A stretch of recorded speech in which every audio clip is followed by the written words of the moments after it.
I'm Gary Bembridge. This is another of my cruising tips for travelers. I want to talk today about the most remarkable cruising experience that you will probably experience, and that is cruising the Panama Canal. First of all, what exactly is the Panama Canal? The Panama Canal was built in a 50-mile stretch which basically connects North America and South America. So it's one of the narrowest parts of that whole continent between North and South America.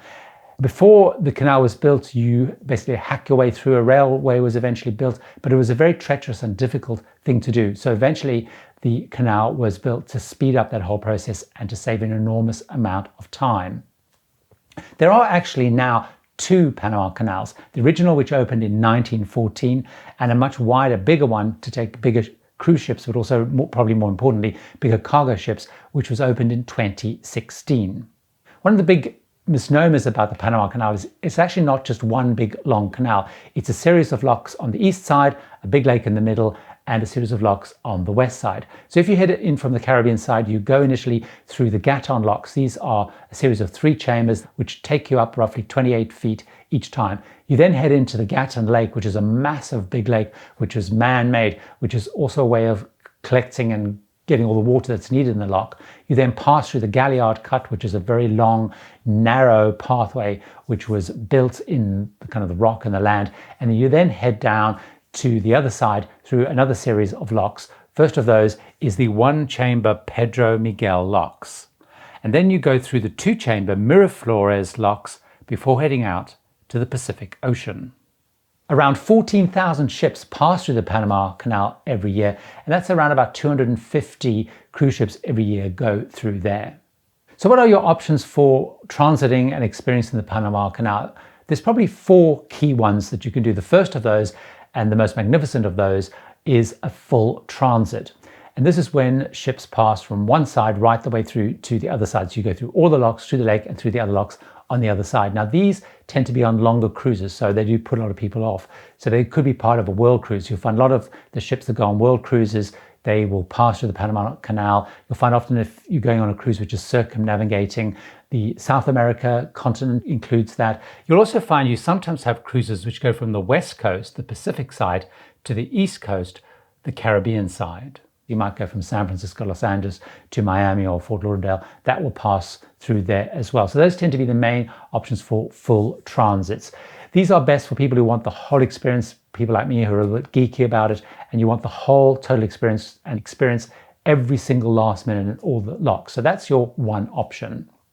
The second option, which is also a great option though, is a partial transit. And this is easier because you'll often find those cruises might be 7 days, 10 days long out of Miami or Fort Lauderdale normally. They'll include some of the Caribbean islands. They'll do a partial transit, often go to Costa Rica and then head back. The partial transit takes you from the Caribbean side up through the Gatun locks, those 3 locks, into the lake, turns around and heads back. Now what's great about partial transit is once you get into the lake, you then are given the choice of either just staying on the ship and heading back or doing a number of different excursions. One of the great excursions to do if you want to experience the whole thing is you then get off the ship and you join a ferry which then takes you through the Galliard Cut and through the other locks down to the other side, and you basically bus back and meet the ship at the start of the canal near Colon. Another excursion, if you want to see the Panama Canal but you want to do it a slightly different way, is to go on the railway. So the railway line is really the original railway reconstructed and rebuilt that was built before the canal, and these are really beautiful refurbished carriages, lots of scenic windows where you can basically then travel down to Panama City.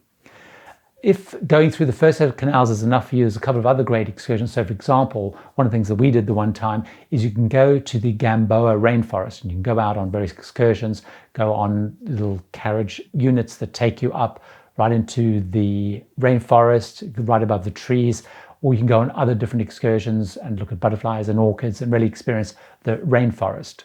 Or what other people like to do is they want to get the perspective of actually watching ships go through the canal and through the locks rather than being on the ship. So the 4th excursion that people do is they go to the visitor center, which is normally down by the Miraflores and the Pedro Miguel locks.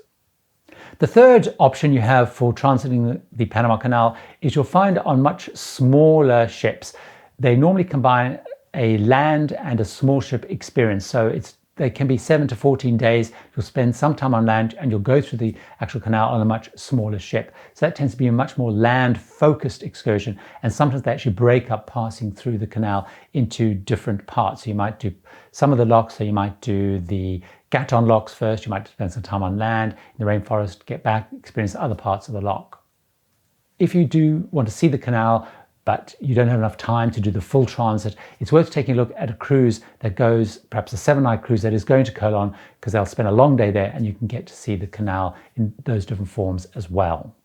When is the best time to go on a Panama Canal? Well, the real peak time for cruising the Panama Canal is really from about October to April. That's really the peak time. That's when most of the cruises are likely to be going. So it's sort of before the Caribbean season ends, and it's when the world cruises are going, and it's really the peak time and where you're going to have your most options.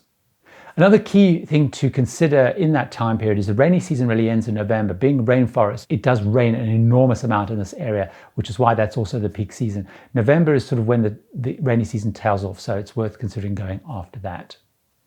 So how do you make the most of your actual transit? I have a couple of absolutely key things that you really need to think about if you are going through a Panama Canal. First of which is prepare, prepare, prepare. There are incredible stories, lots of documentaries about the Panama Canal, and some of the scary statistics, like over 20,000 people died building the canal, and you'll discover all the stories behind why that was, the failed attempts. So really learn a lot. So you can do that obviously before you go, but certainly on the ship you'll find that often show documentaries, they'll have talks, they'll have stuff on the interactive television.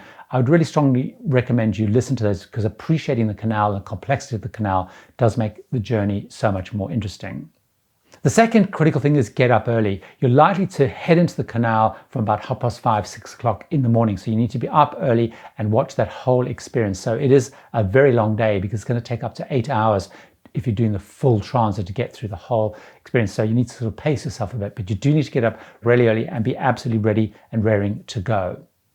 Third critical tip is you've got to find the best spot. Most of the cruise ships will open the bow of the ship, so you can head out onto the bow, and people will get there as early as they possibly can, but you do need to find a good spot.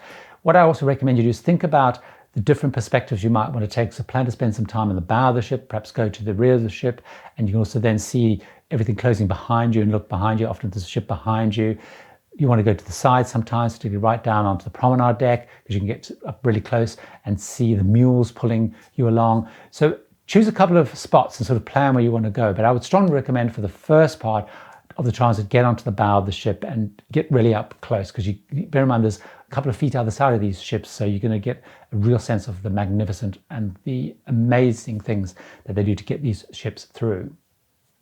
My fourth tip is get your sunscreen on. It's likely to be very hot, so wear a hat, get lots of sunscreen on. On my last excursion, I put sunscreen on, but forgot to put it on my upper arms, got really, really burnt. Really make sure you put it on, because you're going to be outside for a really long time and it's going to be hot. So keep hydrating and really be prepared to be outside when it's hot, sunny, and pretty sticky. Of course, you're going to want to take a gazillion pictures or videos, so make sure your phone's charged, your camera's charged, you've got extra SD cards. I mean, when I've been through that, I've taken hundreds and hundreds and hundreds of pictures, and you're going to want to do that. So make sure you're ready and raring to go from that perspective. The Panama Canal is without a shadow of doubt one of the most amazing experiences. As I mentioned to you, I've had the opportunity to experience 3 times. I want to do it again and again and again. Every time you go, it is a different experience. It's a magnificent experience. I have loads more videos of cruising tips, different cruise lines, different experiences. So why don't you watch another one of those right now?